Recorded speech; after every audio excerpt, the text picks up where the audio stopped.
What's going on, pop lovers and collectors? Monster here, back with another episode of Lonster's Pop Obsession. Today we have something special in store for you as we deep dive into the world of the clown prince himself, the Joker. You probably don't know this already, but he's my favorite comic villain of all time. So get ready for an epic journey through the twisted minds of two iconic Jokers from the movies that left an indelible mark on pop culture and Funko Pops. Before we jump right into it, make sure to hit that like and subscribe button to the channel and turn on notifications so you don't ever miss another future episode. And if you're a fan of retro video games, be sure to check out my other channel, Lonster's Retro Arcade, dedicated to the creation and development, history, gameplay, and memories of the nostalgic gems from the 70s, 80s, and 90s. Now let's get started.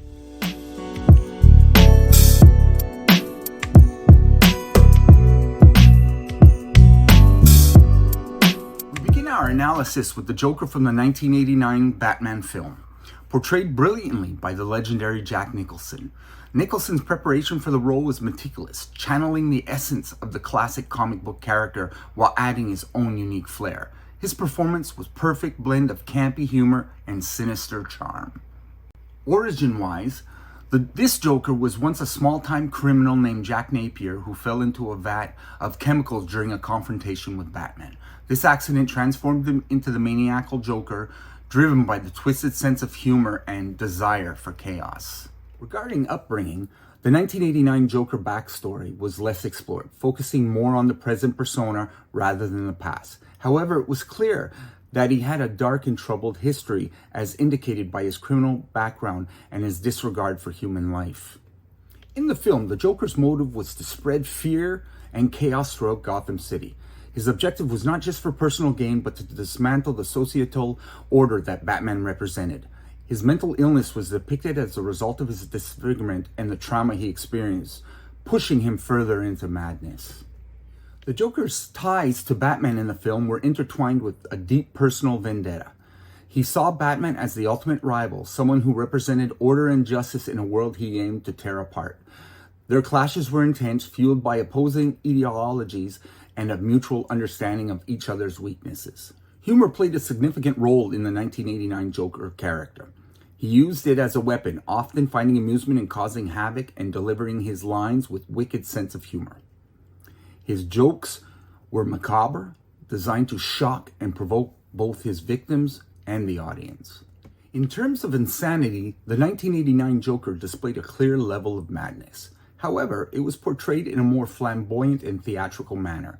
He relished in his own madness, embracing it as part of his identity and using it to further his schemes. Reception to Jack Nicholson's Joker was overwhelmingly positive. His portrayal captured the essence of the character, and his larger-than-life persona resonated with fans. Nicholson's Joker became an iconic representation of the character, leaving a lasting impact on pop culture today. Finally, the legacy and impact of the 1989 Joker cannot be overstated. Jack Nicholson's portrayal set the standard for future iterations of the character, influencing subsequent portrayals in various media. His charismatic performance left an indelible mark on the Batman franchise and solidified the Joker's place as one of the greatest comic book villains of all time. Indeed, indeed. Now, let's shift gears and dive into the unforgettable portrayal of the Joker by the late, great Heath Ledger in The Dark Knight.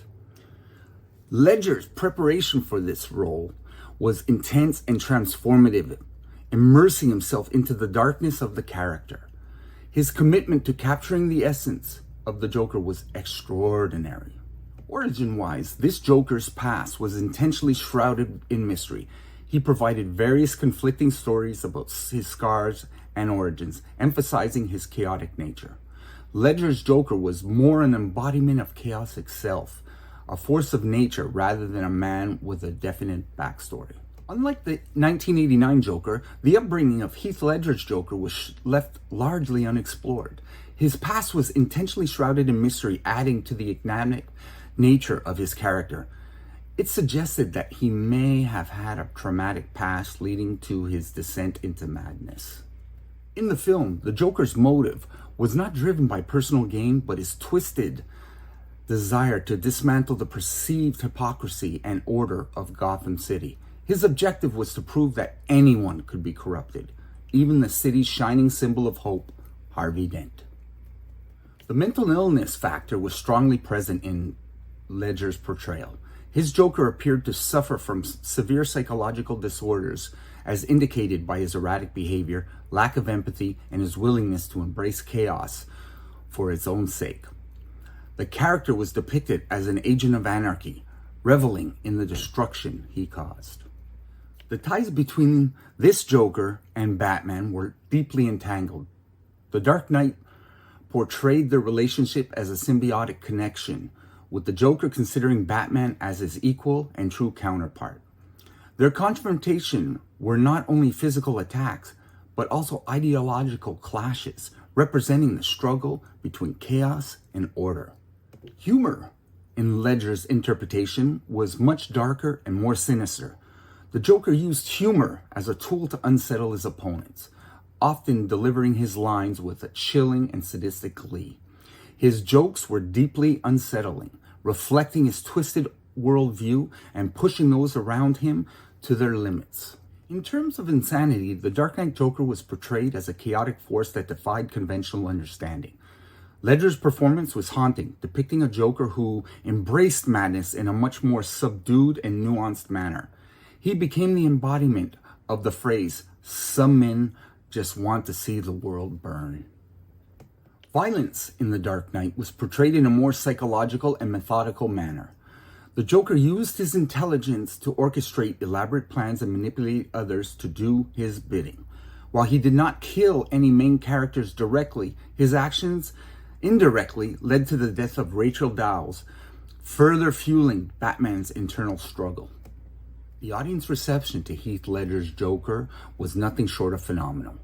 His mesmerizing performance earned him critical acclaim and a posthumous Academy Award for Best Supporting Actor. Ledger's Joker became an instant cultural icon, transcending the boundaries of the superhero genre. Lastly, the impact of The Dark Knight's Joker are undeniable. Heath Ledger's portrayal redefined the character, offering a darker and more nuanced interpretation. His performance elevated the superhero genre, setting a new benchmark for villainous roles and leaving an undeniable mark on cinematic history. Rest in peace, Heath Ledger, man. You were amazing, and I'm sorry you're gone. There you have it, folks. A detailed breakdown of two iconic Jokers from Batman's cinematic history. I hope you enjoyed this episode. And if you do, don't forget to hit that like and subscribe. Give it a thumbs up. Click that subscribe button and turn on notifications so you never miss an episode of Lonster's Pop-Up Session. So, until next time, guys, I want to thank you for coming. Thank you for joining me. If you're returning, thanks, you made it this far. Don't forget to comment. Tell me what you think.